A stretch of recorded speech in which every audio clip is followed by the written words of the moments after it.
Really, from the time you wake up to the time you go to sleep, you're always debating in some capacity. The founders of this country understood that debate was vital for a peaceful society. I think that democracy is unrecognizable without debate. Never back down from a duel with an opponent. Always clash swords with someone when you can. Engaging debate at any chance you can get is good.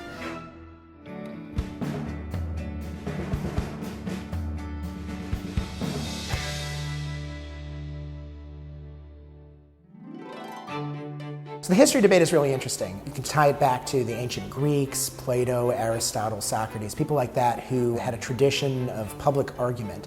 But in terms of competitive debate, like debating to win, that's a very British thing. It comes out of the public schools and the universities, particularly of the 19th century. Today, there are many different formats of debate.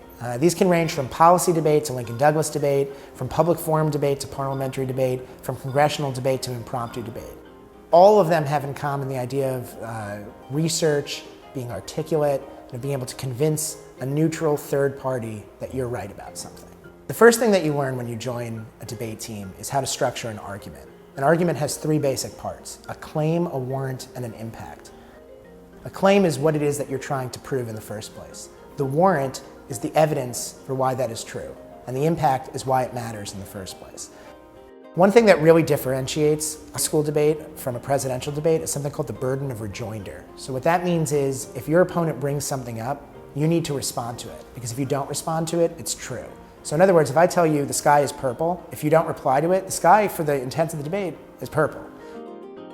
I think one of the most difficult things with new debaters is this concept we call switch side debating. In other words, in one round you're going to affirm a resolution. You're going to say, I agree with this resolution, and the next round you're going to negate it. You're going to say, I disagree with this resolution. That strikes people as really strange, because usually when you think about debating, you think that you're upholding a side that is something you believe in. That's actually not the case in competitive debate. Where's the fun in defending something that you already believe? That's easy. It's hard to defend something that you don't believe in, and a lot of people really struggle with it.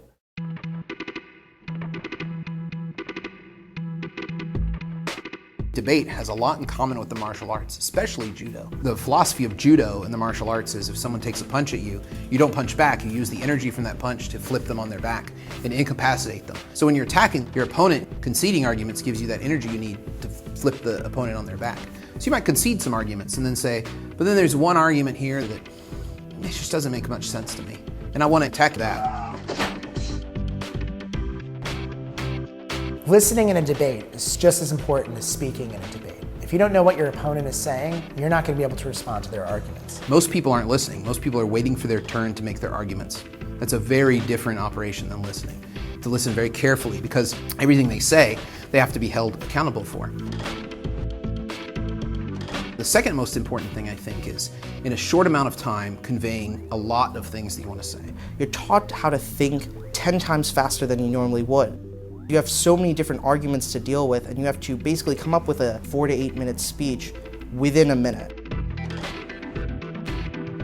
An important skill that debaters learn quickly is to read the judge.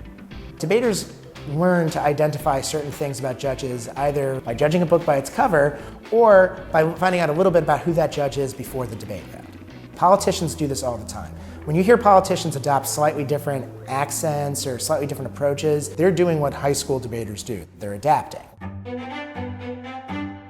Debate can definitely translate into real-world skills very well. Whether you're on a job interview, whether you're just trying to have a conversation with someone one-on-one, you're hitting on people in bars. I mean, just the ability to talk to people is something that very few people have and everybody covets.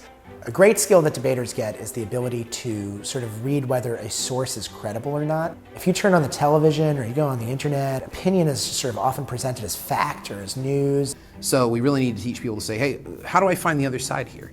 How is this argument working me over? And how can I resist that? I've been forced to take on so many different positions and so many different perspectives that personally I don't really believe in. And now when I meet a person and they have, a point of view that originally I would have thought, wow, this person's completely, out of their mind. And I think about it and I can say, well, I've had to defend that position, so I know where they're coming from. And that trait is such a useful trait in society to have if we want to be able to get along with people whose opinions we don't share. We need to be able to understand where they're coming from and to be able to walk a mile in their shoes. Debate allows you to do that.